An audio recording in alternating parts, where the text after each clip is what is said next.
Hi, everybody. How are you? My name is Christina Denomi, and I am a wellness and nutrition educator. And I wanted to jump in here really quick to share some really important points. Five, actually, five very important points for you to keep in mind as you are transitioning through transitions, right? Especially as our kids are transitioning into school.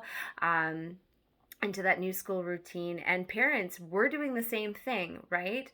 For those of you who have children starting school this week. So, just a little background knowledge. I am a former kindergarten teacher, so I'm going to be sharing some of that knowledge with you. I come with that, but I also come with that nutrition education piece as well, so that kind of giving you a holistic, whole rounded view of what this looks like for children as they're moving into that new school routine. So, transitions, big or small, for children can actually be quite stressful.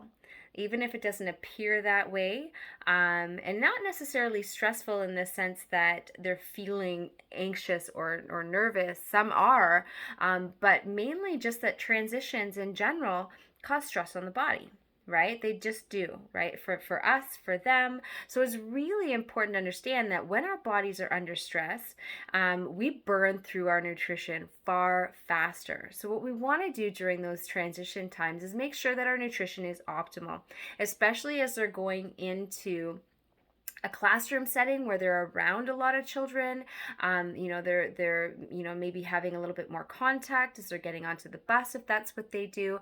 We want to make sure that the body is supported. If we're burning through our nutrition faster, that means that our body needs more to support our immune system, to support our bodily functions and focus and energy and all of that good stuff. All right, so here are five things that I wanted you to keep in mind, that are really important to keep in mind, and certainly what we do at home as we transition into school. So the first is sleep, super important. We often remember that for our kids and we forget about it for ourselves as adults, but it's just as important for us too. So, having a regular sleep routine, ensuring that you're getting not a good amount of hours for children, you want to make sure that that's somewhere in the 10, 11 hour range, depending on their age. They need a lot of sleep. And then, of course, for ourselves, 7 to 8 hours of sleep every single night, and making sure we're going to bed at the same time, waking up at the same time.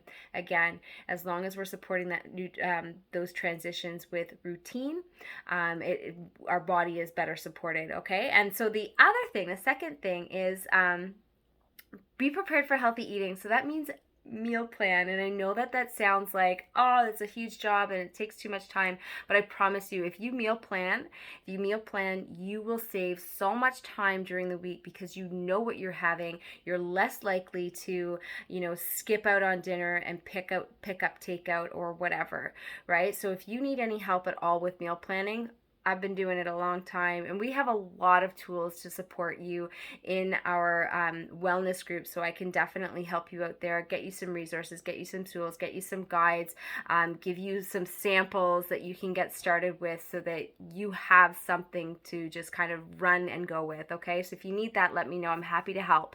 And then, of course, you want to create a shopping list. Create a shopping list with only the things that are on your meal plan list. Okay. It's easy to pick up all kinds of things when we're in the grocery store. And we get tempted by certain things, but just make sure that you're picking up what's on the grocery list, and so that way you have the things that you need in your home. It certainly makes meal planning and meal prepping a lot easier when you have what you need. All right, so the other thing would be packing healthy lunches. So I'm going to be diving into that a little bit more this week. I'm going to be doing some demos. I'm going to be sharing with you some healthy alternatives and things like that for the lunchbox, something I'm super passionate about. It's actually the lunchbox is what brought me into wellness education. Okay, so and the other thing is simple healthy snacks. Keep it simple, right? Simple healthy snacks for after school, and what I call a brainy breakfast, which is a whole food smoothie. I'm going to be sharing some demos on that as well, and some of my kids' favorites, the ones that I send them off to school with. Sometimes they go, like before they go, they have that smoothie, but they also have it at school, which is fantastic. So I'm going to be sharing a little bit more about that this week, but just to kind of get you started, I want to share a few things around supporting that healthy transition. If you need any help, any support at all, please do reach out. I'm happy to help in any way that I can and share some tools and resources and some samples with you. All right, we'll talk soon. See you later this week.